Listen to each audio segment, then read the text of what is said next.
आरक्षण जे लागू झालं होतं ते ट्विट जे आहे ते व्हायरल केलं जाते, राज्यातले अनेक विरोधक व्हायरल करतायत आणि म्हणतायत की हे जर बिल आधीच मंजूर झालं होतं मग आता हे नेमकं काय करायचं होतं असा प्रश्न उपस्थित करतात. याचं उत्तर पुन्हा दिलेलं आहे, पुन्हा देतो. तुम्ही संसदेत नाही त्यामुळे तुम्हाला न समजणं हे मान्य होऊ शकतं, पण जे संसदेत बसले आहे त्यांची अक्कल जर इतकी कमी असेल, म्हणजे मी कोणाला व्यक्तिगत म्हणत नाही आहे, पण अशा पद्धतीने जर ते विचार करत असतील तर मात्र देशाच्या संसदेचं काय होईल ही चिंता मला आहे.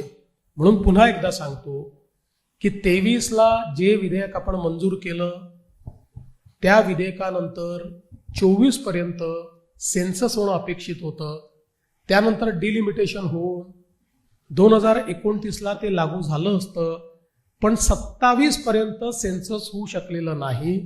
म्हणून केवळ आपण त्याच्यात एवढाच बदल करतोय की जे 21चं म्हणजे जे 24ला सेन्सस होणार होतं त्याच्याऐवजी 10 वर्ष आधीचं सेन्सस घ्यायचं, एवढंच. आपण आता यापूर्वीही 2008 साली जेव्हा आपण लागू केलं, 2009 साली 2001च्या सेन्ससने लागू केलं आहे ते.